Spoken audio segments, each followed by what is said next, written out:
হয় না।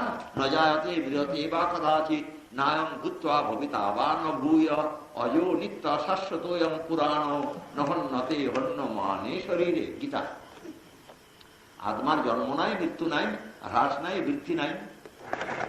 দেহটা হত হলেও আত্মা হত হয় না। নৈনং ছিন্দন্তি শস্ত্রাণি নৈনং দহতি পাবক নচৈনং ক্লেদয়ং তাপো ন শোষয়তি মারুত। অগ্নি পড়ায় না, তরলে কাটে না, জলে পচে না, বায়ুতে শুকায় না। আত্মা নিত্য অব্যয় অক্ষয়।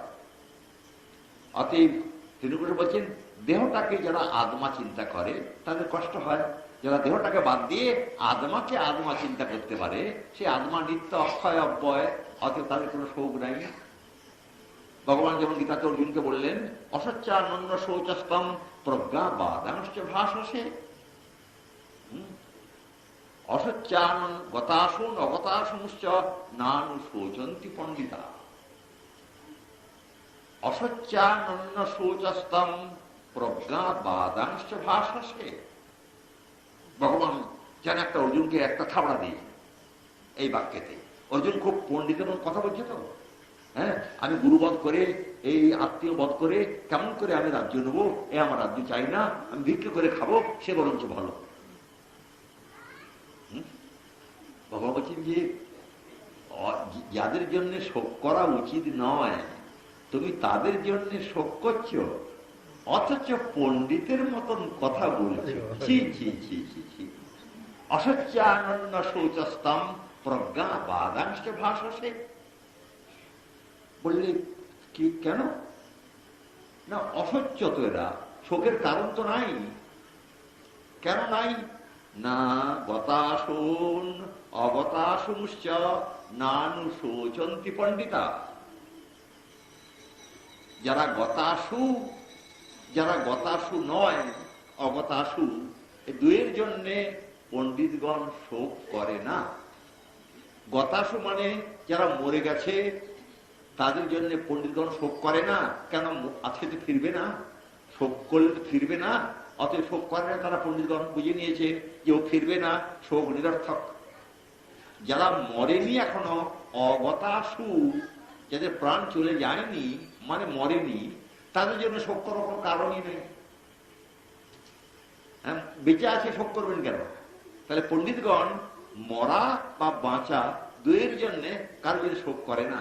আরেকটা অর্থ আছে, আর এটা হলো সহজ অর্থ। আরেকটা অর্থ আছে, গতাসন অগতাসুশ্চ।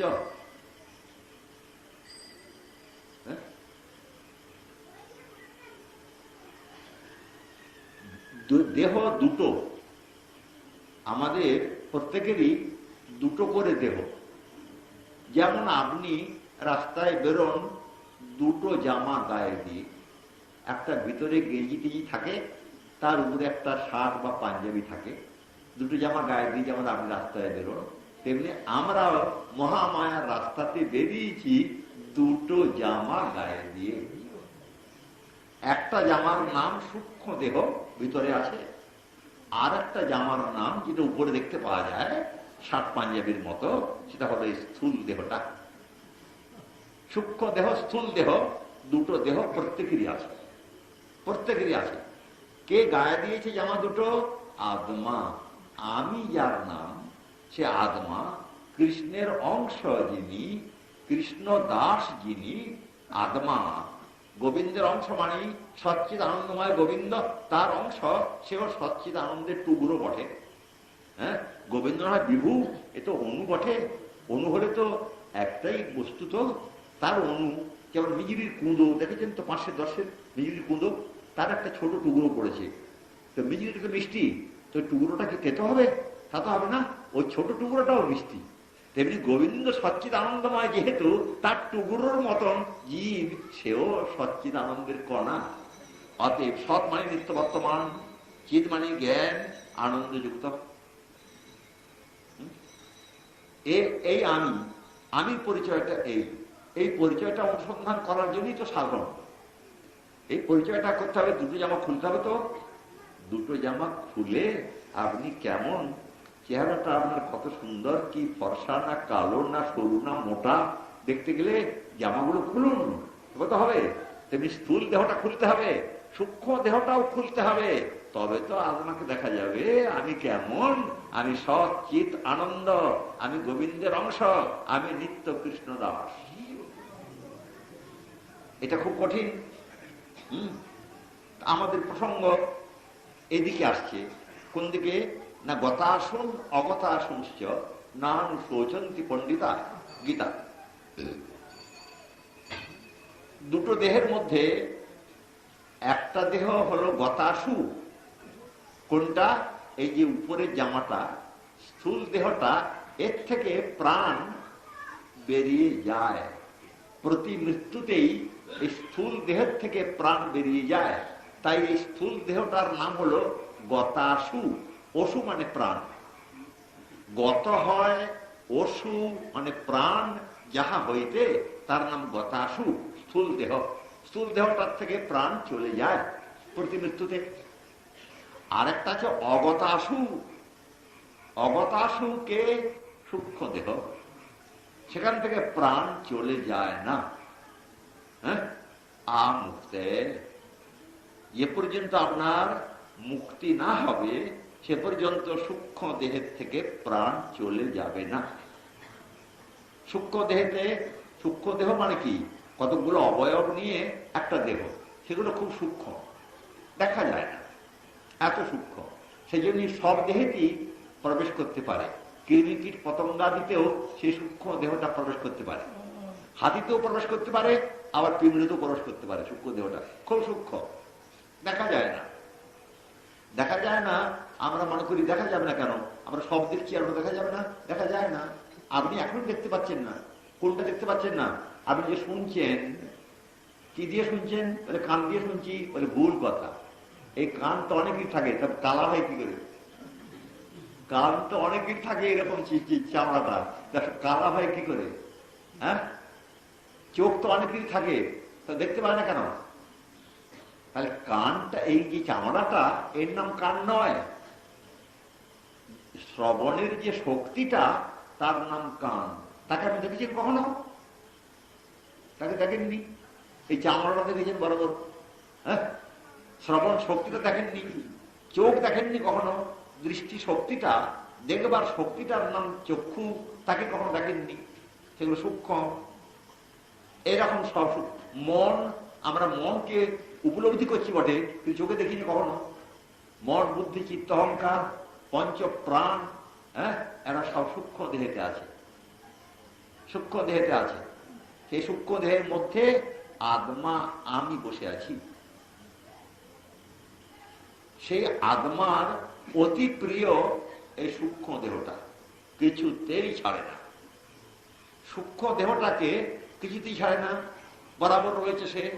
স্থূল দেহটা প্রিয় বটে, হ্যাঁ, তথাপি মানে সূক্ষ্ম দেহের মতো প্রিয় নয়। প্রিয় হলে ছাড়তো না, ছাড়তে হয়। প্রতি মৃত্যুতে ছেড়ে যাচ্ছে। 100 বছর হোক, আর 50 বছর হোক, আর 60 বছর, 70 বছর হোক, ছাড়তে তো হবে। এই দেহটাকে ছেড়ে দিল, ছেড়ে দিয়ে সে কি করলো? আর একটা ধরলো। সূক্ষ্ম দেহটা সঙ্গে আছে আত্মা, হ্যাঁ, ওই সূক্ষ্ম দেহটার থেকে প্রাণ সরে যাচ্ছে না। সরে যাবে কখন? যখন আপনার সূক্ষ্ম দেহটা সরে যাবে, আত্মা যখন কেবল হবে, একক হবে, তার নাম কৈবল্য। আত্মার যে কেবল অবস্থা, মানে আর কেউ নাই। আত্মার সঙ্গে মায়ার সূক্ষ্ম দেহটা, দুটোই মায়ার। সূক্ষ্ম দেহটাও মায়ার তৈরি, স্থূল দেহটাও মায়ার তৈরি। দুটো জামা আমাদের গায়ে পরিয়ে দিয়েছে মহামায়া। এই দুটো জামা নিয়ে আমরা এত ব্যস্ত হয়ে পড়েছি না, ভারী ব্যস্ত। তার মধ্যে এখন তো স্থূল জামার উপরেই, উপরের জামাটার উপরেই ব্যস্ত বেশি। কেন? লোকে দেখবে তো এটা। ভিতরের জামাটা ময়লা থাকে অনেক সময়, দেখতে লোকে দেখে না। উপরের জামাটা ফর্সা রাখে বেশি। হ্যাঁ, এই দেহটা যত্ন করবার জন্য আমরা ব্যস্ত। ধনী, মানি, কুলিন, পণ্ডিত কত রকম হয়ে যাচ্ছি, এই দেহটাকে দেখাচ্ছি। ভিতরের দেহটা, সূক্ষ্ম দেহটা তো ঠিকই আছে, সে তো বিকার নাই তার, সে ময়লা হয় না, সে ঠিক আছে। মন, বুদ্ধি, চিত্ত, অহংকার, তার মধ্যে রয়েছে পঞ্চ মহাভূত আছে, হ্যাঁ, তারপরে ইন্দ্রিয়গণ, চক্ষু, কর্ণ, নাসিকা, জিহ্বা, ত্বক, ইন্দ্রিয়গণ আছে, প্রাণ আছে, সব আছে তাতে। সূক্ষ্ম, সব সূক্ষ্ম। সেই সূক্ষ্ম দেহটা আত্মার সঙ্গে বরাবর থাকে। মৃত্যুর পরে স্থূল দেহটা পড়ে গেল, সেই সূক্ষ্ম দেহটাকে নিয়ে আত্মা চলে গেল। সূক্ষ্ম দেহ থেকে প্রাণ কখন যাচ্ছে না, তাই সূক্ষ্ম দেহটার নাম অগতাসু। তার থেকে প্রাণ চলে যায় না। তাহলে প্রাণ চলে যায় না যেহেতু, তার থেকে তার সূক্ষ্ম দেহের জন্য শোকের কোনো কারণ নাই। সূক্ষ্ম দেহ যেটা, তার থেকে প্রাণ কখনো চলে যাচ্ছে না, মুক্তির আগেই যাচ্ছে না, মুক্তির পরে তো আপনার প্রাণের দরকার হচ্ছে না, তখন শোকের কোনো কারণ নাই। সুতরাং সূক্ষ্ম দেহে যখন প্রাণ চলে যাচ্ছে না, তখন সূক্ষ্ম দেহের জন্য কেউ শোক করে না কোন পণ্ডিত। আর স্থূল দেহের থেকে যখন প্রাণ চলে যাবেই, আপনি যতই চেষ্টা করো, রাজাই হন আর উজিরই হন, হ্যাঁ, তত প্রাণ চলে যাবেই কোনো না কোনো দিন। অতএব এর জন্য শোক করার কোনো প্রয়োজন নাই। তাই অর্জুনকে বলছেন ভগবান, অসচ্চানন্না শোচস্তম প্রজ্ঞাবাদাংশ ভাষসে গতাসুন অগতাসুংশ্চ নান শোচন্তি পণ্ডিতা। হিরণ্যকশিপু তত্ত্বজ্ঞান দিয়ে পুত্রবধূগণ মাকে সব বুঝিয়ে শান্ত করে এখন তিনি চেষ্টা করলেন নিজে অজেয় হবার জন্যে, অজরামর হবার জন্যে। শরীর জীর্ণ হবে না কোনো সময়, আর মৃত্যু কোনো সময় আসবে না, এই সংকল্প নিয়ে তিনি মন্দরদ্রোণীতে তপস্যায় চলে গেলেন। আত্মানম অজরামরম, নিজেকে অজর অমর করবার জন্য মন্দর পর্বতের গুহাতে চলে গেলেন। সেখানে গিয়ে তপস্যা করছেন। ঊর্ধ্ববাহু পাদাঙ্গুষ্ঠাশ্রিতাবনি, এক পায়ের গুড় আঙুলে পৃথিবীকে স্পর্শ করে বাহু তুলে তপস্যা করছেন দীর্ঘকাল। কতকাল? দেবতাদের পরিমাণে 100 বছর। দিব্য সমাশতম, দেবতাদের পরিমাণে 100 বছর মানে আমাদের অনেক দিন, বোধহয় 35-36 হাজার বছর হবে, 35-36 হাজার বছর হবে। এতটা কাল তপস্যা করছে হিরণ্যকশিপু। তার তপস্যাতে এতদিন তপস্যা করছে তো স্থির ধীর অচল অটল হয়ে তপস্যা করছে। মাংসগুলো সব খেয়ে গেছে, পিপিলিকা আদি যে যারা খায় দংশ বলে, ওদের দ্বারায় সব মাংস খেয়ে গেছে। হাড় কখানা রয়েছে মাত্র, সেখানেও পোকা ধরেছে হাড়গুলোতে। তথাপি হিরণ্যকশিপু তপস্যার থেকে ভাঙেনি, তপস্যা করছে দুর্জয়। তার উপরে ঘাস বাঁশ কত রকমের গাছ লতা পাতা হয়ে 36 হাজার বছর ধরুন না, কত গাছ কত লতা পাতা হয়ে তাকে আড়াল করে দিয়েছে। সে যে আছে কি না কেউ জানতেই পারছে না। কেবল জানতে পারছে কি করে না বিশ্বগীত, তার যে তপস্যার তেজটা আগুনের মতো তপ্ত হয়ে চতুর্দিকে ছড়িয়ে পড়ছে, চতুর্দিকে ছড়িয়ে পড়ছে তপস্যার তেজটা। মাথার থেকে যে তেজটা বেরোচ্ছে জটা দিধিতিভি, জটার থেকে যে দিধিতি মানে কিরণটা জ্যোতিটা বেরোচ্ছে, তাতে উপরে যে স্বর্গলোক, স্বর্গলোকটা তেতে গেছে। হ্যাঁ, তেতে গেছে, বুঝেন তো? হ্যাঁ, ওই যে রুটি রুটি করি আমরা তাওয়া, সেটা গরম তাওয়াটা করে নামিয়েছে, যদি কেউ পা দেয় তাহলে তো হরি হরি। তেমনি স্বর্গটা এমন তেতে গেছে এই তপস্যার তেজেতে যে দেবতারা আর পা দিতে পারছে না সেখানে, এমন অবস্থা।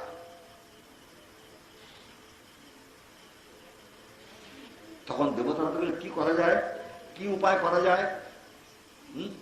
তখন সব দেবতারা মিলে ব্রহ্মার কাছে গেল। সব দেবতারা ব্রহ্মার কাছে গেল যে আমরা স্বর্গে থাকতে পারছি না, তার তপস্যার তেজে সব সন্তপ্ত হয়ে গেছে, চতুর্দিক সন্তপ্ত, স্বর্গ পর্যন্ত সন্তপ্ত হয়ে গেছে। এখন আপনি তাকে তপস্যার থেকে বিরত করুন, শান্ত করুন। আপনি সব জানেন, দেবতা আমার ব্রহ্মাকে বলছে আপনি সব জানেন, তথাপি নিবেদন করছি কি না, তার তপস্যার সংকল্প এই প্রকার। এই সংকল্প নিয়ে সে তপস্যা করছে। 14 ভুবনে ব্রহ্মাণ্ড, সে আপনার যে ধাম সত্যলোক পরমেষ্ঠি পদ, তাও সে নিতে চায়। ব্রহ্মার আসনও নিতে চায়, ব্রহ্মাণ্ডের কর্তা হতে চায়। এবং আরো সংকল্প তার যে পাপ এবং পুণ্য, এই দুই বস্তু দিয়ে যে জগতের সৃষ্টি বিচিত্র, এটা আমি রাখবো না, একরকম সৃষ্টি করবো সব। হ্যাঁ, পাপ পুণ্যে কোনো ধার ধারবো না, এমন সৃষ্টি করবো, ব্রহ্মাণ্ড সৃষ্টি আমিই করব। এই সংকল্প হিরণ্যকশিপুর। আপনার আসন গ্রহণের সংকল্প তার। তা আপনার আসন যদি চলে যায়, তো ব্রাহ্মণ, গরু, ঋষি, যজ্ঞ সবারই অকল্যাণ হবে। আপনি আসনে বসে আছেন, তাই ঋষি লোকের মঙ্গল, গো সকলের মঙ্গল, ব্রাহ্মণগণের মঙ্গল, যজ্ঞের মঙ্গল, সকলের জীবগণের মঙ্গল। আপনার আসন যদি সেই হিরণ্যকশিপু কেড়ে নেয়, তাহলে জগৎ ধ্বংস হয়ে যাবে। আর সে চেয়েছে অনিমাদি সিদ্ধি, যাতে তার কোনো সময়তে কিছু রিক্ত না হয়, খরে না যায়। সব সময় অনিমাদি অষ্টসিদ্ধি তার কাছে বাঁধা থাকবে, নতুন হয়ে পুষ্ট হয়ে মলিন হবে না কখনো। এইসব সংকল্প করে সে তপস্যা করছে। আপনি তার তপস্যার থেকে তাকে বিরত করুন, তাহলে ব্রহ্মাণ্ড দগ্ধ হয়ে যাবে। তার তপস্যার তেজে ব্রহ্মাণ্ড দগ্ধ হয়ে যাবে। ব্রহ্মা সব শুনলেন দেবতাদের মুখে, শুনে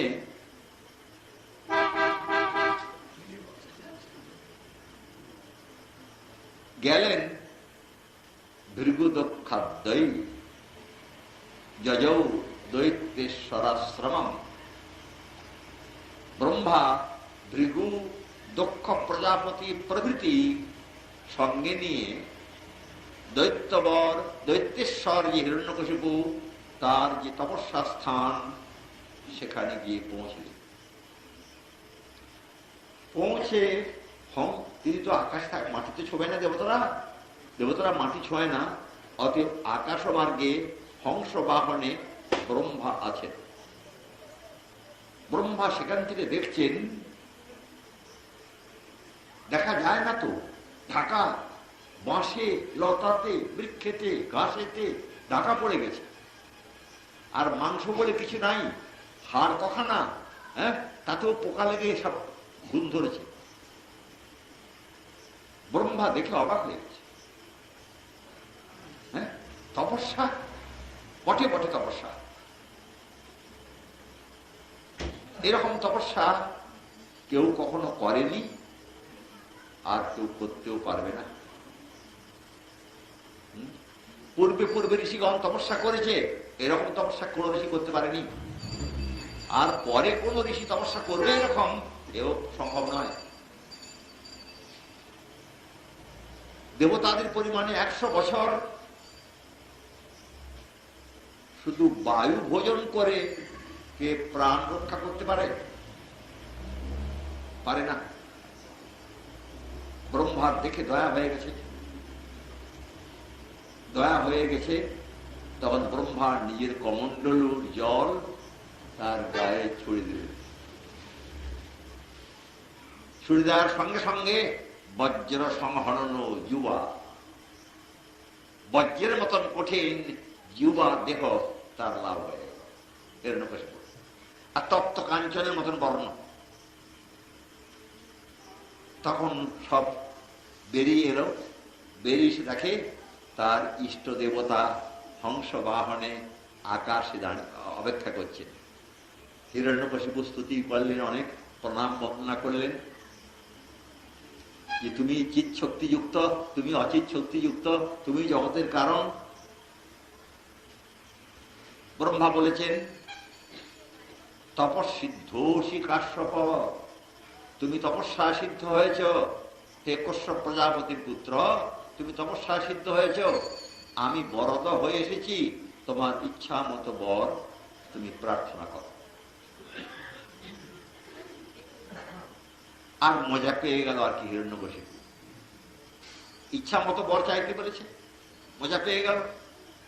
হিরণ্যকশিপু বলছেন, যদি আমাকে আমার ইচ্ছা মতো বর চাইবার অধিকার আপনি দিলেন, তাহলে এই বর দেন। প্রথম চাইছে ভূতেভ্য স্তদ বিশিষ্টেভ্য মৃত্যুর মাভুন মম প্রভু। তোমার সৃষ্ট যে ব্রহ্মাণ্ড, এর কোন প্রাণীর কাছ থেকে যেন আমার মৃত্যু না হয়।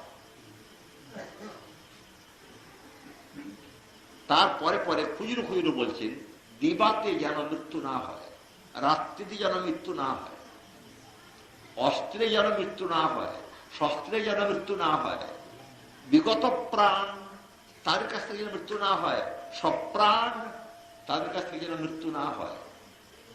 আবার আমার অনিমাদ সিদ্ধি, তোমার যেমন সর্বসিদ্ধি যুক্ত হয়ে তুমি আছো, এরকম আমার চাই। ব্রহ্মা শুনে অবাক হয়ে গেছে। আমার সৃষ্ট কোন পদার্থ হতে যদি এর মৃত্যু না হয়, তাহলে এই দুর্দান্ত অসুর তাহলে কি উপায় হবে?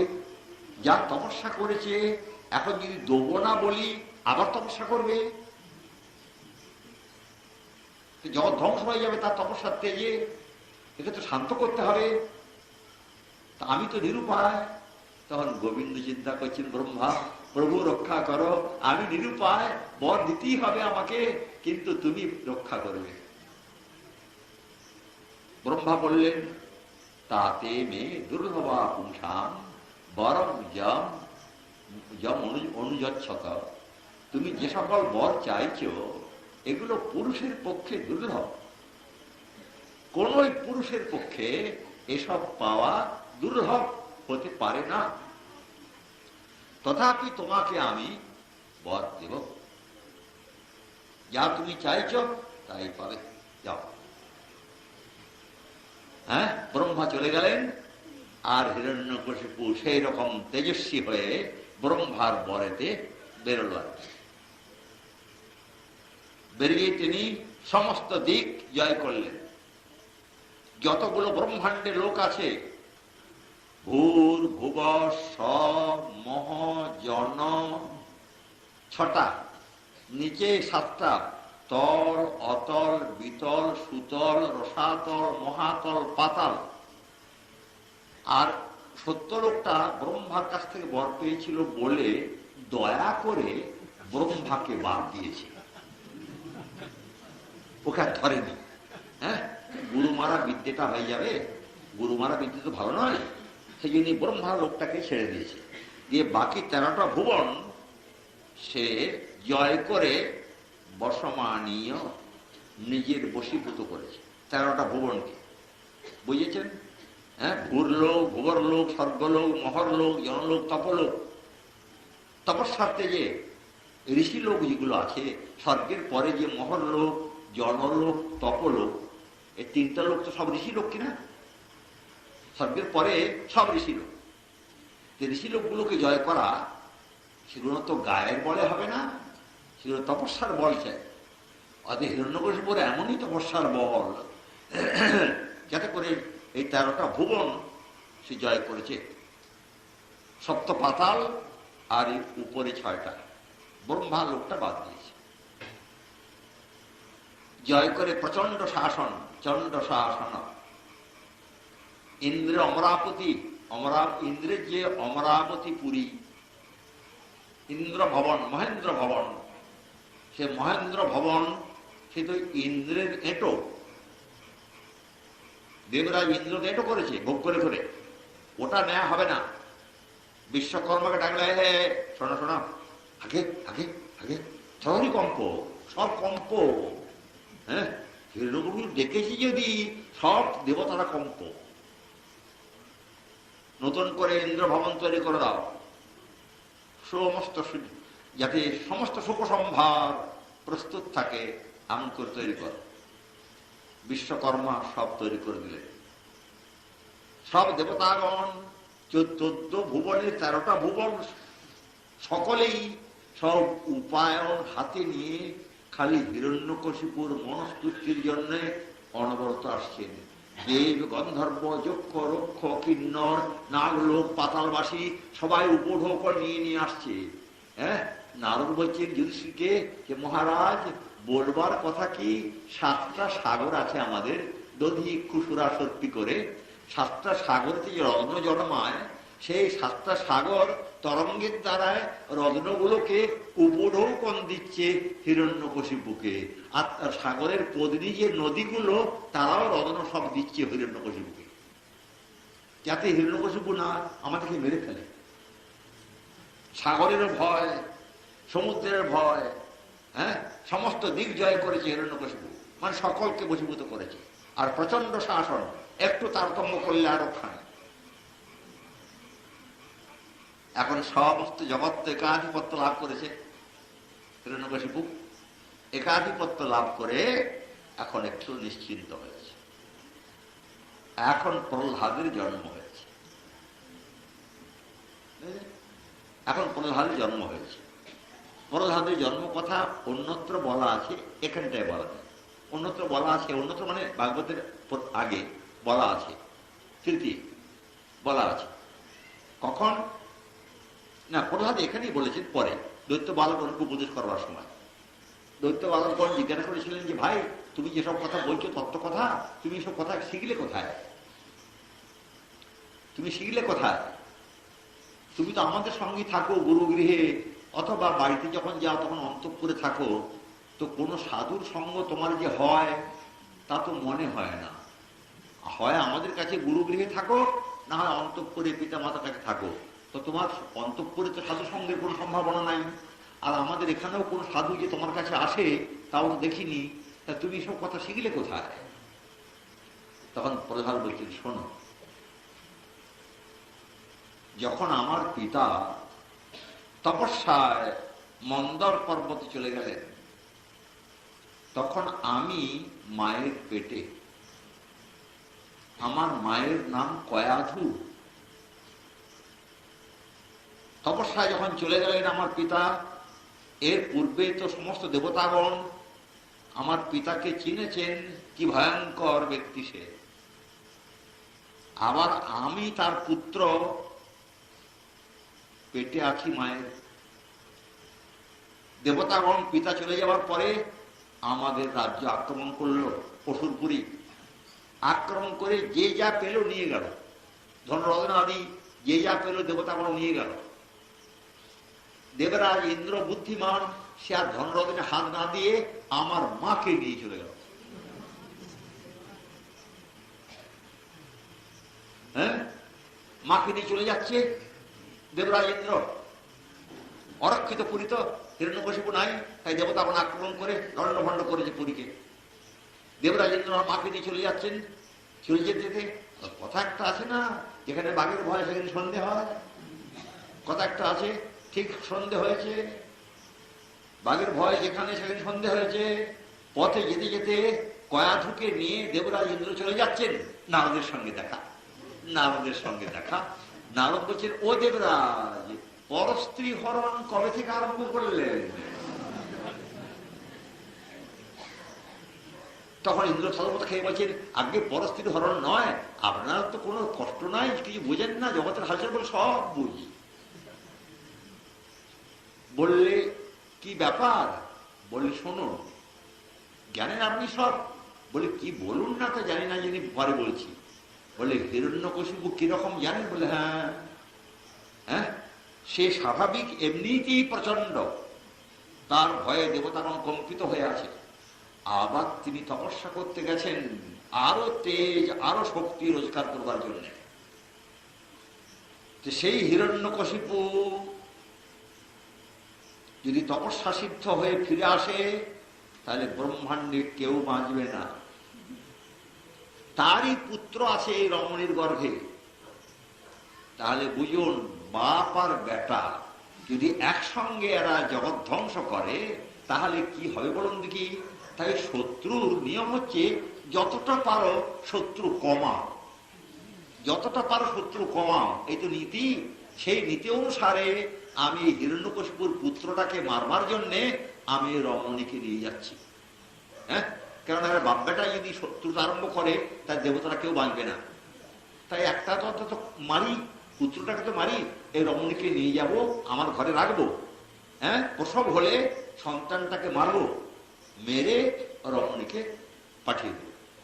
তাহলে অন্তত শত্রুর কিছুটা কমলো, শত্রুর কিছুটা কমলো। নারদ হেসে বলছে, দেবরাজ সবটাই আপনার ভুল, সবটাই ভুল। কেন দেবর্ষি? বললে যে আপনি যা মনে করেছেন যে এই বালককে আপনি মারবেন, তো বলে হ্যাঁ, সন্তান প্রসব হলেই আমি মেরে ফেলব। বললে অসম্ভব, এসব অনন্তানুচর বলি, অনন্তের শ্রী ভগবানের অনুচরিণী মহাবলবান, আপনার সামর্থ্য নাই এই বালককে বিনাশ করা।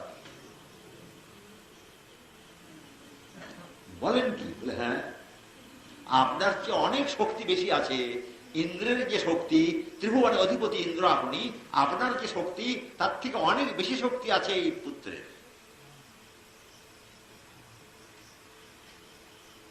আপনি মারতে পারবেন না। আর যেটা চিন্তা করেছেন ওটাও ভুল, যে পিতা পুত্রে যদি একসঙ্গে দেবদ্রোহ করে তাহলে দেবতারা কেউ বাঁচবে না, এটা আমাদের ভুল হয়েছে। হ্যাঁ, যদি কখনো দেবতাদের শান্তি হয়, জগতের কখনো শান্তি হয়, তো এই পুত্রের দ্বারাতেই শান্তি হবে, অন্য কোনো উপায় নেই। অতএব পরিত্যাগ করুন, মুচ্যতাং মুচ্যতাম এষা, ভগবত ভক্তের জননী, ত্যাগ করুন। তখন ইন্দ্র ভয় পেয়েছে, একত্রে হিরণ্যকশিপুর অত্যাচার, তার উপরে যদি হরির কাছে অপরাধ হয়, হ্যাঁ, হরি ভক্তের কাছে অপরাধ হলে হরির কাছে গিয়ে লাগবে। তো হরি ভক্তের কাছে অপরাধ করলে হরির কাছে গিয়ে লাগবে। ইন্দ্র ভয় পেয়েছে, কি জানি কি হয়, হরি আবার যদি রুষ্ট হন তাহলে জলে আগুনে ঠাই নেই, তার থেকে বড় দরকার নেই, ছেড়ে দিয়েছে, কয়াধুকে ছেড়ে দিয়েছে। শুধু ছাড়েনি, প্রণাম করেছে, প্রদক্ষিণ করেছে, করে পালিয়ে গেছে ইন্দ্র। ভগবত ভক্তি জননী তো, হ্যাঁ, প্রণাম বন্দনা করে প্রদক্ষিণ করে পালিয়ে গেছে। কয়াধু পড়লো বিপদে, কয়াধু বিপদে পড়েছে। কেন না? নারদ বললেন যে মা, তুমি এখন কোথায় যাবে? বললে বাবা, তাই তো ভাবছি, আমাদের পুরী তো এখন অরক্ষিত, তিনি তো তপস্যায় গেছেন, এখন যদি আবার কোনো দেবতা যদি এরকম অত্যাচার করে, বললে আমিও তাই ভাবছি মা, এক কাজ করো, তুমি এখন আর তোমার বাড়িতে ফিরে যেও না, আমার আশ্রমে থাকো। নারদের আশ্রমে থাকলো প্রহ্লাদের মা কয়াধু। হিরণ্যকশিপুর ছেলে হরিভক্ত হবে কি করে? মহৎ কৃপা না পেলে কেউ হরিভক্ত হয়? হতে পারে না। নারদের আশ্রমে থাকলো কয়াধু, যথোচিত পরিচর্যা করেন নারদের, থাকেন, দীর্ঘকাল কেটে যাচ্ছে।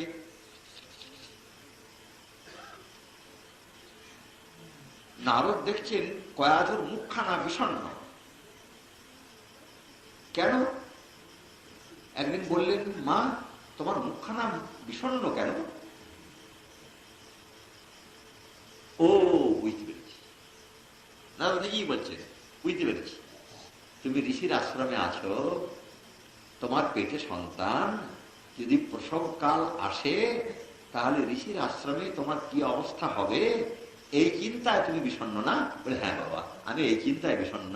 এই ঋষির আশ্রম আমার যদি প্রসবকাল উপস্থিত হয় তখন আমি কি করব? বললে এই জন্য চিন্তা কি মা, আমি তোমাকে বর দিচ্ছি, তুমি যখন ইচ্ছা করবে তখনই প্রসব হবে, তার আগে হবে না। তাহলে বুঝুন প্রহ্লাদ পেটে ছিল কতদিন। হিরণ্যকশিপু বাড়ি তপস্যার থেকে বাড়ি ফিরে আসার পরে কয়াধু এসেছে। তাহলে এই 35-36 হাজার বছর প্রহ্লাদ পেটে ছিল। এই এতটা কাল নারদ ঋষি সময় পেলেই কয়াধুকে লক্ষ্য করে, প্রহ্লাদ বলছেন আমার মাকে লক্ষ্য করে নানা ভক্তি উপদেশ করতেন, নানা ভক্তি উপদেশ করতেন। তো মাকে উপলক্ষ করে বলতেন, কিন্তু লক্ষ্য ছিল দেবর্ষির আমি, আমাকেই লক্ষ্য করে তিনি উপদেশ করতেন। সে সকল উপদেশের কথা আমার মা স্ত্রী জাতি বলে, আর কালস্য দীর্ঘত্বাৎ বহুকাল অতীত হয়েছে বলে সব কথা মায়ের মনে নাই। দেবর্ষি পাদের কৃপায় আমার সব টাটকা মনে আছে, আমি একটুও ভুলিনি। এই চলে গেল, প্রহ্লাদ ফিরে এলো। এখন প্রহ্লাদ একটু বড় হয়েছে, 4-5 বছর হয়েছে। তখন হিরণ্যকশিপু এখন একাধিপত্য ব্রহ্মাণ্ডের প্রায় সমস্ত জগৎ আজ্ঞাবহ। তখন হিরণ্যকশিপুর পুরোহিত শুক্রাচার্য, অসুরগণের পুরোহিত শুক্রাচার্য, গুরু পুরোহিত। শুক্রাচার্যের 2 পুত্র ষণ্ড অমর্ক, তাদের কাছে লেখাপড়া শিখতে দিলেন। 4টি পুত্র হিরণ্যকশিপু, তার মধ্যে প্রহ্লাদ সর্বোত্তম, আর্য, শীল সম্পন্ন, সর্বভূত হিতে রত, গুরুষু ঈশ্বর ভাবনা, গুরুতে ঈশ্বর ভাবনা। আর যারা বয়োজ্যেষ্ঠ বা আর্য, তাদের কাছে মস্তক অবনত সব সময়। এই প্রহ্লাদ সুশীল, তাকে দিলেন ষণ্ড অমর্কের কাছে লেখাপড়া শিখতে দিতে। বলে দিলেন হিরণ্যকশিপু মাঝে মাঝে আমার ছেলেকে নিয়ে আসবে, কিরকম লেখাপড়া শেখাচ্ছ তোমরা, আমি একটু পরীক্ষা করে দেখব। এ বলে প্রহ্লাদকে গুরুগৃহে পাঠিয়ে দিলেন। এরপরে প্রহ্লাদকে কিছু লেখাপড়া শেখাবার পরে গুরুগণ হিরণ্যকশিপুর কাছে প্রহ্লাদকে সাজিয়ে গুজিয়ে নিয়ে এসে দিয়েছে। হিরণ্যকশিপু এরপরে প্রহ্লাদের কিরকম পড়াশোনা হচ্ছে জিজ্ঞাসা করবেন। আমরা আগামীকাল যথামতি সে কথা নিবেদন করব।